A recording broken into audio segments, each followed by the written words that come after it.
दोस्तों, आपको फिर से स्टडी विथ एस के में स्वागत है। दोस्तों, आज हम दो चर वाले रैखिक समीकरण पढ़ेंगे जो आपके एग्ज़ाम में कम से कम 2 नंबर के पूछा ही जाता है, मैक्सिमम 5 नंबर की होती है। वह जो होती है 10th लेवल पे कोई भी बोर्ड हो, जैसे Jharkhand board, MP board, UP board, Bihar board एवं सीबीएसई बोर्ड, जो 10th लेवल पे पढ़ाई जाती है, उसमें इससे सवाल रहती है। आज हम उसी के बारे में अध्ययन करेंगे। दो चर वाले रैखिक समीकरण कहने का मतलब क्या चीज़ है वह देख लीजिए। दो चर वाले रैखिक समीकरण यानी कि उसमें दो चीज़ होगी। क्या? वह जो होगी अल्फ़ाबेट में से होगी। कोई भी चीज़ हो सकती है, एक्स वाई जेड कुछ भी हो सकती है। जैसे मान जाइए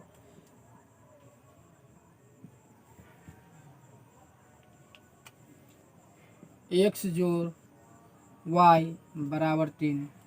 ये हो गई दो चरों वाले रैखिक समीकरण। क्यों? क्योंकि एक्स और वाई क्या है, अलग अलग है, दो चर है। इसमें ये भी अलग होगी और ये भी अलग होगी। दोनों के मान क्या हो चीज़ होगी, अलग होगी। दो चर वाले रैखिक समीकरण में हम 4 विधि से पढ़ते हैं। एक होती है ग्राफ विधि। ग्राफ विधि हम बतला चुके हैं, जो 5 नंबर कन्फर्म होती है कि वो पूछा ही जाता है। यदि आप वो वीडियो नहीं देखे हो तो आप प्ले लिस्ट में जाके वो वीडियो देख लीजिएगा। उसके बाद दूसरी जो होती है प्रतिस्थापन विधि, तीसरा विलोपन विधि, चौथा ब्रज गुणनखंड विधि। तो आज हम अध्ययन करेंगे प्रतिस्थापन विधि का। प्रतिस्थापन विधि द्वारा हम कैसे बनाते हैं। आप इस चारों में से कोई भी सवाल किसी भी तरीक़ा से बनाइएगा तो वह उसका आंसर जो होगी वह सेम ही होगी, थोड़ा सा भी इधर उधर नहीं होगा। अगर इधर उधर हुआ तो क्या चीज़ हो जाएगी, वह गलत चीज़ हो जाएगी, वह गलत बन जाएगी। वो हिसाब जो मेरा हुआ है वो गलत हो जाएगी। तो चलिए हम सवाल देख ले रहे हैं, उदाहरण की तरफ हम बढ़ेंगे। हम इसको 4 विधि यानी कि ग्राफ विधि, प्रतिस्थापन विधि, क्या प्रतिस्थापन विधि, इसके बाद विलोपन विधि, ब्रज गुणनखंड विधि यानी कि ग्राफियम method, substitution method, elimination method और क्रॉस मल्टीप्लिकेशन मेथड, इसी के आधार पे हम बनाएंगे। तो जो होगी एक्स और वाई का मान हमको मालूम चल जाएगी और सभी का आंसर सेम ही आएगा। आप किसी से भी बनाइएगा सभी का आंसर एक ही तरीक़ा से आएगा। यहाँ पे जो दिए हुआ सवाल एक्स जोड़ वाई बराबर 3 यानी कि एक्स और वाई का मान कितना रखें कि उसका मान 3 आ जाए, और वही मान इसमें भी डालेंगे तो कितना आ जाना चाहिए, 5 आ जाना चाहिए। एक्स घटाओ वाई यानी कि एक्स में से हम वाई को घटाए तो 5, और एक्स में हम वाई को जोड़ दे तो कितना आ जाए, 3 आ जाए। तो वह कौन सी संख्या है जो एक्स और वाई दोनों क्या हो, हमको पता चल जाए कि कौन सी संख्या एक्स होगी और कौन सी संख्या वाई होगी। वह देख लीजिए। उसको हम किस तरह से बनाएंगे। हम ग्राफ विधि पढ़ चुके हैं, इसके बाद अभी हम प्रतिस्थापन पढ़ेंगे, उसके बाद विलोपन पढ़ेंगे, उसके बाद ब्रज गुणनखंड पढ़ेंगे। यानी कि इसको हम एक्स जोड़ वाई बराबर 3 या क्या दे रखा है समीकरण, इसको 1 मान जाइए। दूसरा जो है एक्स घटाओ वाई बराबर 5, क्या है, इसको समीकरण आप 2 मान जाइए। तो समीकरण 1 को आप इसको स्थापना कर दीजिए या 2 के स्थापना कर दीजिए, कोई दिक्कत नहीं है। तो समीकरण 1 को 1 से, समीकरण 1 से, तो एक्स एक क्या है, एक्स जोड़ वाई बराबर 3 यानी कि एक्स, इसके बाद एक प्लस में क्या है वाई है, तो वाई जो जाएगा 3 की इस तरफ, तो क्या बराबर की इधर आएगी तो क्या चाहिए, घटाव में वह क्या हो जाएगी, बदल जाएगी। घटाव में कैसे बदल जाएगी देख लीजिए, क्योंकि जोड़ जो होती है वो घटाव में बदलती है, घटाव जोड़ में, गुना भाग में और भाग गुना में बदल जाती है। कब, जब बराबर की दिशा में रहती है तब। तो यहाँ पे जो हो जाएगी क्या, ये जो है क्या है, जोड़ है, तो x यानी कि x बराबर कितना हो जाएगी 3 और घटाव y, इसको समीकरण 3 मान जाइए। ये जो हो गई क्या हो गई, समीकरण 3। तो समीकरण 3 का मान समीकरण 2 में रखने पर क्या, समीकरण 3 का जो मान अभी निकाले x बराबर क्या है 3 घटाव y, तो वही 3 का मान हम क्या चीज में रखेंगे, समीकरण 2 में रख देंगे। तो कितना हो जाएगी x घटाव y बराबर 5, क्या है ये दे रखा है। तो x की जगह x बराबर कितना, x बराबर इतना आ गया है, तो x की जगह हम इतना डाल सकते हैं। क्यों, क्योंकि यह क्या चीज़ है, आपस में बराबर है। तो यहाँ पे जो हो जाएगी 3 घटाव y, इसके बाद घटाव y बराबर 5। तो इधर जो 3 है वो क्या चीज़ बराबर की इधर जाएगी तो क्या चीज़ में बदल जाएगी, वह जो बदल जाएगी वो इधर जोड़े तो इधर घटाव में, तो यानी कि -2y बराबर 5 घटाव 3, यानी कि -2y बराबर कितना -2, यानी कि y बराबर -2 नहीं होगी, सिर्फ 2 ही हो जाएगी। यहाँ पे कितना हो जाएगी 2 बट्टा -2, यानी कि y के जो मान आ गए कितना आ गई -1 आ गए। अब इस y का मान आप समीकरण 3 में रख दीजिए, उससे पता चल जाएगी कि वो x की मान कितना होगी। तो समीकरण 3 में y का मान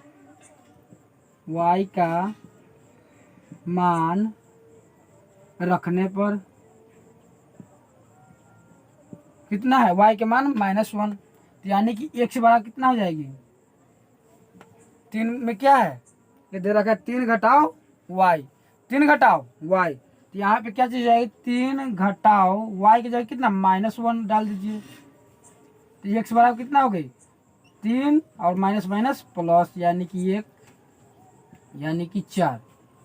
आप यहाँ पे ये जो हो गई x की मान 4, y के मान -1,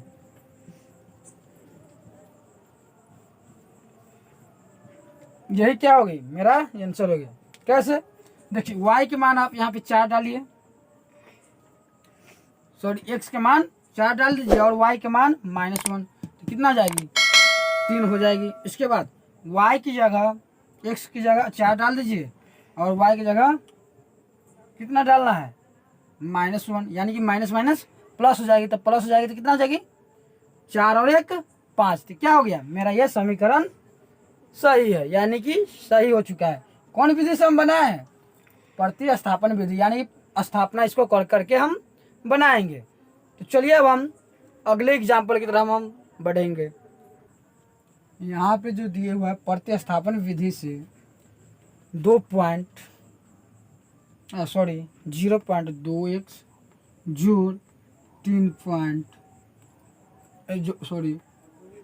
0.2x जोड़ 0.3y बराबर 1.3, एवं अगला है एक समीकरण हो गई और एक समीकरण हो गई, दोनों क्या है अलग अलग है, क्या है 2 चरण में है, 2 चर वाली क्या है रैखिक समीकरण है। तो इसको क्या करना है, हमको प्रतिस्थापन विधि से क्या करनी है, हमको हल कर देनी है।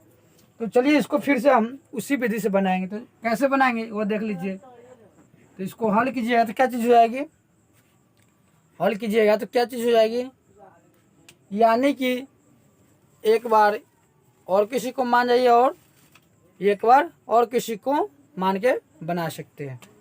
यानी कि पहले इसको ये पहला समीकरण इसको मान जाइए और दूसरा इसको मान जाइए।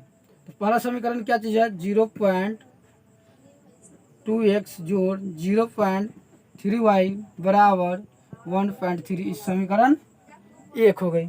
अगला समीकरण 0.4x जोड़ 0.5y बराबर 2.3। ये समीकरण 2 हो गई। अब पहला समीकरण को आप प्रतिस्थापित कर दीजिए। समीकरण 1 से कितना दे रखा है 0.2x plus 0.3y equal to 1.3। अब इसको स्थापना कीजिएगा तो इसको पहले तो दशमलव को गायब कर दीजिए और ये जो हो जाएगी कितना, ये सभी आपस में क्या हो जाएगी, कट जाएगी। क्यों, देखिए क्यों। 0.2 जोड़ 0.5 बराबर 0.9 है। इसको 10 कर दीजिए, इसको 10 कर दीजिए और इसको 10 कर दीजिएगा तो कितना हो जाएगी, इसका लघुत्तम 10। यहाँ पे 2 जोड़ 5 बराबर 9/10। अब ये चला जाएगी क्या चीज में, गुन्ना में, तो यानी कि 10, यानी 10 से 10 कट गई। तो यही तो चीज हुआ है। एक क्या चीज, तब यहाँ पे बचेगी 2x जोड़ 3y बराबर 13। अब इसको स्थापित कीजिएगा तो कितना हो जाएगी 2x बराबर 13। और इधर क्या है, जोड़ में तो जोड़ जो क्या चीज में बदलती है, अभी हम बदला है वो घटाव में बदल जाती है। तो यहाँ पे घटाओ 3y, इस अभी नहीं, और x बराबर कितना हो जाएगी 13y घटाओ 3y बट्टा, इधर क्या चीज में, गुना में, तो गुना क्या चीज में बदलेगा, भाग में, तो ये हो गई बट्टा 2। ये समीकरण 3 हो गई। समीकरण 3। अब हम समीकरण 3 को हम समीकरण कितना में, 2 में डाल देंगे। तो समीकरण 3 का मान समीकरण 2 में डालने पर तो क्या चीज जाएगी 4x जोड़ 0.5y इक्वल टू 2.3। फिर यहाँ से आप दशमलव को उड़ा दीजिएगा तो कितना हो जाएगी, यहाँ पे 4x बच जाएगी जोड़ 5y बराबर 23। अब इसको मान डालिएगा तो कितना हो जाएगी, x की जगह, तो यानी 4, अब x की जगह हम इतना डाल रहे हैं, 4 के 4 आ गई, और हम x की जगह हम मान डाल दे रहे हैं तो कितना है 13y घटाओ 3y बट्टा 2 जोड़ 5y बराबर 23। अब इससे इसको काट दीजिए 2 मरतबे, तो 13 दूना 26 जोड़ 3 दूना 6y जोड़ 5y बराबर 23। अब इसको ये जो जोड़ है उसको उधर लेके जाइए तो कितने में बदल जाएगी, घटाव में, और यहाँ पे माइनस प्लस माइनस हो जाएगी, तो यानी कि -6 है और प्लस 5 है, तो यानी कि घटा देंगे तो कितना हो जाएगी माइनस, सीधे y बच जाएगी 23, और इधर क्या ये भी चला जाएगी माइनस होती, यानी कि y के मान कितना हो जाएगी, वह 3 हो जाएगी। ये भी घटाव में घटाव से घटाव कट गई, यानी कि 3 बच गई। तो y के मान कितना आ गया 3 आ गया। तो हम y के मान हम समीकरण 3 में डाल देंगे। इसके बाद y के मान पता चल जाएगी, y के मान पता है, लेकिन अब क्या चीज़ x की मान हमको क्या पता चल जाएगी। तो चलिए अब हम x की तरफ हम बढ़ रहे हैं, x की मान निकाल, y के मान अभी हम क्या चीज़ निकाले हुए थे 3 निकाले हुए थे। तो y का मान समीकरण 3 में रखने पर देख लीजिए, 3 में रखिएगा तो क्या चीज़ हो जाएगी, वह जो हो जाएगी कितना, अभी समीकरण कितना 3 में डाले हुएंगे तो कितना x बराबर कितना थी, वह जो थी 13 घटाओ 3y और बट्टा 2। तो y के मान कितना आया हुआ था? वह जो आया हुआ था 3 आया हुआ था। तो आप यहाँ पे 3 डाल दीजिए बट्टा 2, यानी कितना हो जाएगी? 13 घटाओ 9 बट्टा 2, यानी कि कितना हो गई? 13 में से 9 घटा देंगे तो कितना हो जाएगी? 6। तो यहाँ पे 6 बट्टा 2, यानी कि ये हो गई, ये भी 3, यानी कि x की मान भी 3 और y के मान भी 3। यही इसका क्या चीज होगा? इसका आंसर हो जाएगा। दोनों के मान 3 ही आई है। यदि हम 3 डालेंगे तो उसका मान हमको पता चल जाएगी। तो आज हम 2 ही एग्जाम्पल किए हैं। अगले वीडियो में हम कुछ और एग्जाम्पल करेंगे और इसके बाद हम विलोपन विधि की तरफ हम बढ़ेंगे। तो यदि आपको वीडियो पसंद आई है तो आप चैनल को सब्सक्राइब कर लीजिएगा और बेल आइकन दबा दीजिएगा, ताकि नए वीडियो की नोटिफिकेशन सबसे पहले आपके पास पहुंचे। और अपने दोस्तों के साथ भी शेयर कर दीजिएगा। तो हम मिलेंगे हम अगले वीडियो में, तब तक के लिए धन्यवाद।